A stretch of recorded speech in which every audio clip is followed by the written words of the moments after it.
അങ്ങനെ നമ്മൾ ഹാനിക്ക് സർപ്രൈസൊക്കെ കൊടുത്ത്, അപ്പോൾ സർപ്രൈസ് കൊടുത്ത വീഡിയോ നിങ്ങൾ കണ്ടിട്ടില്ല എന്നുണ്ടെങ്കിൽ എൻ്റെ ലാസ്റ്റ് ഇതിൻ്റെ മുന്നത്തെ ഷോർട്സ് പോയി കാണണം. അപ്പോൾ അതിൽ നമ്മൾ സർപ്രൈസ് കൊടുത്തതുണ്ട്. അത് കഴിഞ്ഞ് നമ്മൾ വീട്ടിലെത്തി നല്ലൊരു കേക്ക് കട്ടിങ് പരിപാടിയൊക്കെ കഴിഞ്ഞ് നമ്മൾ പാർക്ക് പോയി. പിന്നെ ഗിഫ്റ്റ് കിട്ടുന്ന ചടങ്ങുകളായിരുന്നു.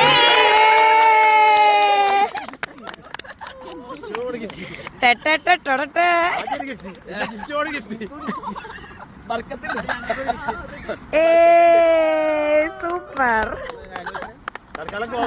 അപ്പോൾ അത് കഴിഞ്ഞ് എൻ്റെ ഒരു സർപ്രൈസ് ആയിരുന്നു. എൻ്റെ സർപ്രൈസ് എന്ന് പറഞ്ഞാൽ അവളെ റിലേറ്റീവ്സിൻ്റെ എല്ലാവരുടെയും വിഷസൊക്കെ ആയിട്ട് ഞാനൊരു വീഡിയോ ചെയ്തിരുന്നു. പക്ഷേ അതിൽ അവൾ എക്സ്പെക്റ്റ് ചെയ്യാത്ത ഒരാളുണ്ടായിരുന്നു, അവളെ നാട്ടിലുള്ളൊരു ബെസ്റ്റ് ഫ്രണ്ട്. അവൾ തീരെ എക്സ്പെക്റ്റ് ചെയ്തില്ല, കാരണം എനിക്ക് ഡയറക്റ്റ് കോണ്ടാക്റ്റ് ഇല്ല. പക്ഷെ ഞാൻ എങ്ങനെയൊക്കെ ഒപ്പിച്ച് അവൾക്ക് ഇതൊക്കെ സർപ്രൈസ് കൊടുത്തവൾ ഭയങ്കര ഹാപ്പിയായി.